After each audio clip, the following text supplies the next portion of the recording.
question was, how do you make sure you've got passionate people in your company when you're hiring? Just to boil it down. And if it doesn't work out, then what do you do, right? Two things. One, process. Anywhere there's a great process, I adopt it. We've adopted a process called Topgrading. Topgrading is a fantastic book if you're hiring anyone. I forced my whole company to use Topgrading. It's an in-depth interview guide. It's an in-depth concept around how to cultivate your talent, how to make sure you're hiring the right person, and it's a template. So I like books that are very tactical and templates. So we use the Topgrading process. The last thing as a CEO, unless it's an administrative level, I have final say on every hire. So I spend 2 to 6 hours with every new hire personally. And my goal, before they get to me, is they've done the Topgrading process. So I get to read the 14 pages of notes from the interview. So I know that they have a fit to the role. The last thing they do is they come through me to make sure there's a fit to culture. And when I talk to young CEOs, I beat on that like crazy. Make sure before you make a hire.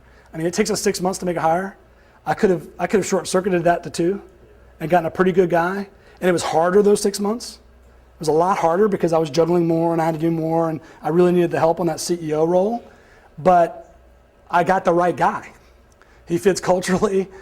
He's got the right background. I know he's going to succeed because we did the homework before we gave him the offer letter, especially if there's equity involved. And a lot of young entrepreneurs will toss that equity to get good people and make promises. Oh yeah, you can have 20% of the business. Come on, be my VP of sales, you're great.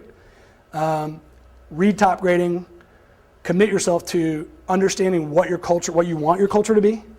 If you want it to be innovative and fast moving, don't hire a CFO from a company that was growing 1 or 2% a year. Just don't do it. They might be great with QuickBooks and they might know how to do a mean spreadsheet, but that disconnect will end up hurting you, especially if you're talking about equity. So CEO, make sure there's a cultural fit and is held accountable to that. And then the Topgrading book is fantastic. Topgrading was written by the guy, Ron Smart, who put in the system for GE. Everybody's read about the GE Pareto curve, bottom 10%. That was Topgrading. It's not that hardcore, believe it or not, but it's actually a very, very good system. Yes.